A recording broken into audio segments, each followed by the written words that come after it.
আজি মই আপোনালোকক তিনিখন চিনেমাৰ কথা ক'ম। ভিডিঅ'টো বহুত ইণ্টাৰেষ্টিং হ'ব, ভিডিঅ'টো স্কিপ নকৰিব, মন দি চাব। সঁচাকৈ কৈছোঁ, ভিডিঅ'টো বহুত ইণ্টাৰেষ্টিং হ'ব। চাওক, প্ৰথমতে কৈছোঁ মই ধুম, তাৰপিছত ক'লো ধুম 2 আৰু ধুম 3। চাওক, ভাৰতবৰ্ষৰ এই তিনিখন মানে ছুপাৰ ডুপাৰ হিট চিনেমা আছিল। চাওক, ধুমত অভিনয় কৰিছিলে জন আব্ৰাহামে, ধুম 2ত অভিনয় কৰিছিলে হৃতিক ৰোশনে আৰু ধুম 3ত অভিনয় কৰিছিলে আমিৰ খানে। চাওক, এই তিনিওখন চিনেমাতে এই তিনিওজন হিৰো মানে এই তিনিওজন অভিনেতা কিন্তু চুৰ আছিল। চাওক, এওঁলোকে চুৰ কৰে, এওঁলোকক মানে পুলিচে বিচাৰি থাকে, এওঁলোকক পুলিচে মানে ধৰাত পেলাব বিচাৰে।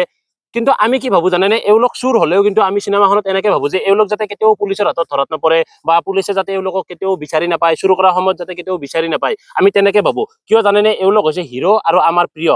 সেইকাৰণে এওঁলোকে চুৰে কৰক বা ডকাইতি কৰক বা যিয়ে নকৰক কিয়, এওঁলোক যাতে ধৰাত নপৰে বা পুলিচে যাতে বিচাৰি নাপায়, আমি সেইটোৱে বিচাৰো। ঠিক তেনেদৰে বৰ্তমানৰ অন্ধভক্তসকলে সেইটোৱে বিচাৰে। তেওঁলোকৰ ৰাজনৈতিক নেতাসকল যিমানেই চুৰ নহওক কিয়, যিমানেই ডকাত নহওক কিয়, তেওঁলোকে সেইটোৱে বিচাৰে যে তেওঁলোকৰ যাতে ৰাজনৈতিক সেই প্ৰিয় নেতাসকল যাতে কেতিয়াও ধৰাত নপৰে। অন্ধভক্তসকলে সেইটোৱে বিচাৰে। মানে চাওক, তেওঁলোকৰ নেতাসকলে নিট পেপাৰ চুৰ কৰিছে, মানে ৰাম মন্দিৰৰ আপোনাৰ কোটি কোটি টকাৰ সোণ চুৰ কৰিলে, টকা পইচা চুৰ কৰিলে, আপোনালোকৰ ভোট চুৰ কৰে।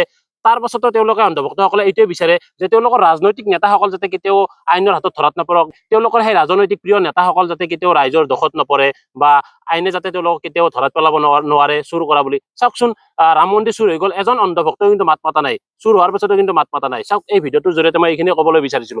যেনেদৰে এই চিনেমা কেইখনত আমাৰ অভিনেতাসকল ধৰাত নপৰাটোৱে আমি বিচাৰি আছিলো, কাৰণ এই অভিনেতাসকল আমাৰ প্ৰিয় আছিল, যাতে তেওঁলোক ধৰাত নপৰে। ঠিক তেনেদৰে ৰাজনৈতিক নেতাসকলেও আপোনাৰ যিমানেই চুৰ নকৰক কিয়, লাগিলে নিটৰ পেপাৰেই চুৰ কৰক, লাগিলে আপোনালোকৰ ৰাম মন্দিৰেই চুৰ কৰক বা ভোটেই চুৰ কৰক, যিয়েই চুৰ নকৰক কিয়, যাতে সেই নেতাসকল ধৰাত নপৰে। অন্ধভক্তসকলে কিন্তু সেইটোৱে বিচাৰে। বাকী কথাখিনি যদিও অপ্ৰিয় কিন্তু সত্য। যদি আপোনালোকৰ ভিডিঅ'টো ভাল লাগিছে, আপোনালোকৰ বন্ধুবৰ্গৰ মাজলৈ শ্বেয়াৰ কৰি দিব। বাকী ভালে থাকিব, কুশলে থাকিব।